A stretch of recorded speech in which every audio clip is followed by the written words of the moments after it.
Aparentemente é muito comodismo não querer fazer esse corre de divulgação quando você está produzindo conteúdo. Eu lancei aquele vlog, a resposta foi legal. Eu publiquei no Twitter, publiquei no YouTube, publiquei no Instagram.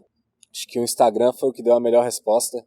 As pessoas realmente comentaram e as pessoas acharam bem interessante a discussão. E eu acho que mais interessante ainda o tom que eu conversei, porque acho que as pessoas estão acostumadas a ver as pessoas, os especialistas em marketing digital, partindo de um lugar de muita confiança e conhecimento. E é difícil ter tanta confiança e conhecimento em um ambiente, primeiro que é um ambiente muito recente, né? A gente está aqui nas redes sociais há 10 anos, ou seja, não tem tantas pesquisas a longo prazo de como se comportar, e principalmente quando a gente tem redes sociais que mudam tanto entre si. Aí acaba que é difícil você estudar o algoritmo do Instagram, do Facebook, quando esse algoritmo está em eterna mudança. O outro vídeo, como ele estava num tom muito mais confessional, eu acho, ele acaba conversando com um público um pouco diferente do que a galera que está procurando respostas para como viralizar seu conteúdo, o que produzir e tudo mais. Não sou especialista em marketing digital, não sou entusiasta, sou só alguém que trabalha com isso há um tempo e que pensa e conversa sobre comunicação muito com muita gente, assim. E conversei com muita gente depois que eu lancei o vídeo, gente me sugerindo coisas, gente fazendo críticas, feedback sobre o vídeo, como tornar ele melhor, como ele poderia funcionar melhor. Gente falando que até poderia funcionar melhor como podcast, né, que as pessoas ouviriam mais e tudo mais, mas não sei se é essa a pira do negócio, não. Cheguei a gravar um podcast recentemente, gravei pro Vai Passar, não sei se ele já vai ter saído quando eu publicar esse vídeo. Vai Passar é um projeto do Vitor Faglione. Ele é um cara de São Paulo, ele trabalha com podcasts, e ele tem uma coisa que é uma piada que ele faz, que é que ele vai lançar um livro que é Fiz de Tudo na Internet menos Sucesso. Tem uma história um pouco parecida com a minha, de ter feito uma porrada de coisa. Acho que ele começou numa rádio online, que ele fazia uns programas de humor, depois ele fez dublagem, animação, podcasts, muitos podcasts. E ele é um cara bem legal, assim, de se acompanhar. Gravei esse Vai Passar pra ele, que era mais um desabafo também sobre minha mudança pra Sydney. O Vai Passar, ele é um podcast colaborativo, qualquer um pode participar, das pessoas falando sobre a experiência delas na quarentena, assim, tentando dar uma força e companhia pra todo mundo que tá em lockdown, principalmente o pessoal no Brasil que tá em lockdown. Aí fiz minha participação pra falar sobre o meu processo de mudar pra cá, de como é meio frustrante viver esse momento aqui, longe dos meus amigos, e não conseguir fazer exatamente as coisas que eu queria fazer, não conseguir ir trampo, e a economia tá uma bosta, eles só contratam australiano, e aqui eu podia estar trabalhando com outras coisas e não tô indo atrás. É muito delicado, muito complicado falar e viver sobre isso, ao mesmo tempo pensando que o pessoal no Brasil tá bem pior do que eu, porque a situação tá muito ruim lá, né?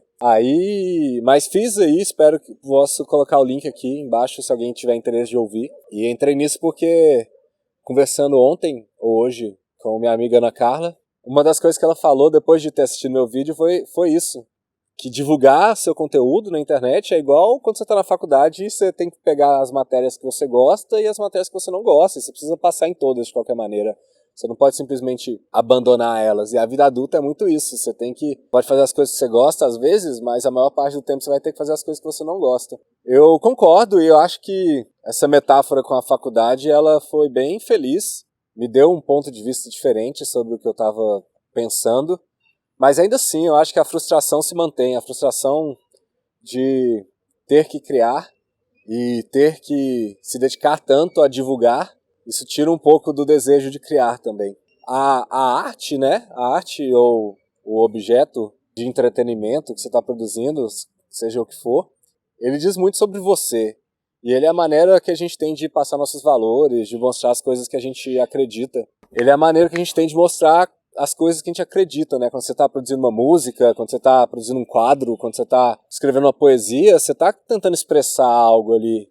Mesmo quando a gente está na publicidade, criando sob alguma demanda, né? Criando com um objetivo, com um briefing, é impossível você desvencilhar aquela criação do que você é, sabe? E quando você entra numa situação como eu já estive, de começar a criar coisas que vão muito contra o que você acredita, vão muito contra seus valores, sua moral, sua ética, isso destrói você de uma maneira muito complicada, assim. Eu vi tanta gente tendo burnout dentro do meio publicitário. Não é só que está trabalhando demais, virando noite, é porque realmente é um pouco frustrante você sair do curso de publicidade, se prometendo que você vai entrar num ambiente criativo, que você vai ter liberdade criativa para mudar o mundo, e não conseguir fazer isso. Não é nem questão de cliente, muitas vezes são pessoas dentro da própria agência, é ego, que impede você de criar o que você quer.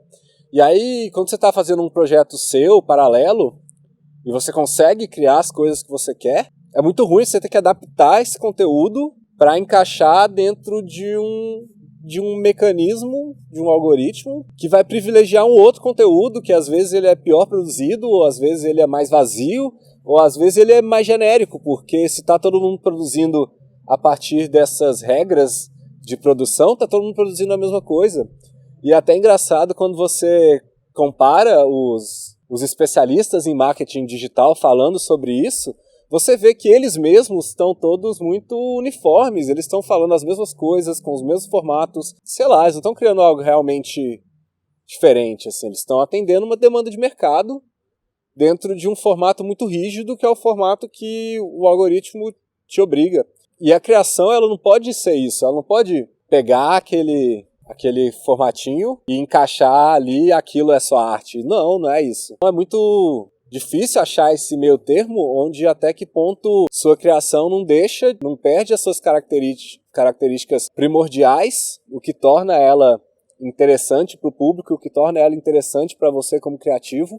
Até que ponto você perde essas características para poder encaixar dentro de um formato. E esse encaixar dentro de um formato é muita coisa. É a linguagem, é a mídia que você usa, é o tempo de duração desse vídeo. Esse vídeo ele tem que ser horizontal, ele tem que ser vertical, ele vai ser cropado depois, isso vai incomodar as pessoas. Quando minha cara estiver cortado, como uma grande amiga minha falou que ela tem toque e ela foi ver meu vídeo cropado no Instagram e ficou muito incomodado. Mas e aí? Eu vou filmar 2 vezes? Eu vou filmar com 2 câmeras? Eu vou perder a qualidade porque a altura desse vídeo não é a altura máxima que o Instagram aguenta, mas eu prefiro fazer ele horizontal porque eu quero ele no YouTube também e eu quero privilegiar esse formato horizontal. É muito difícil você escolher o que fazer, como fazer e abrindo mão das coisas que você realmente queria. Quando você tem um projeto um pouco menos planejado, você tem espaço para poder improvisar, você tem espaço para poder se adaptar.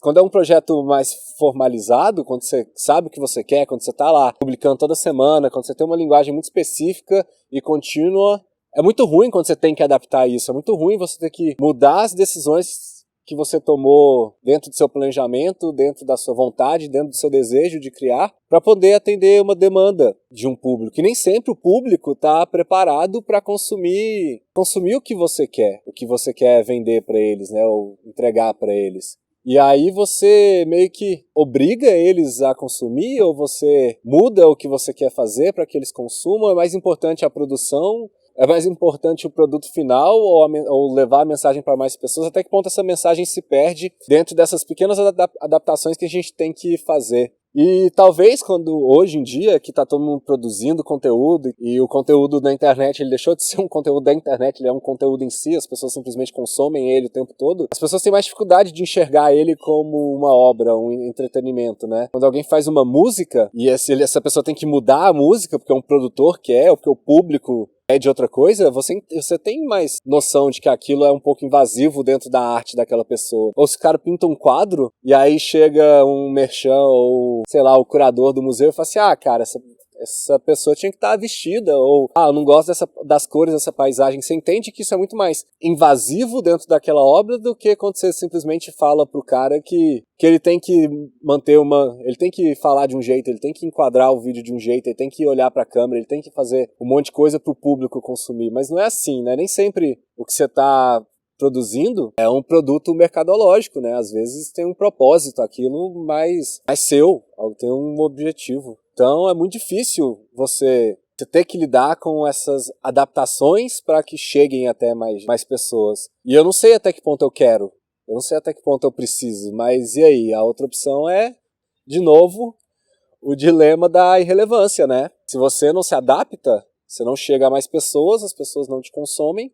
e seu conteúdo não serve pra nada além da sua própria expressão, né? É o quadro que tá dentro de casa e ninguém vê. Depois de muito esforço nisso tudo, você já não quer mais pintar quadros. A gente volta pra isso. Eu não estou colocando muitas regras, não sei se vocês perceberam. Eu vou publicar e falar sobre as coisas quando elas fizerem sentido pra mim. Mas eu publiquei um vídeo de cozinha, um vídeo cozinhando uma pizza. Uma receita bem fácil. Espero que vocês gostem. Estou mudando de casa esse fim de semana para uma nova casa. Tá tudo bem e até a próxima, eu acho.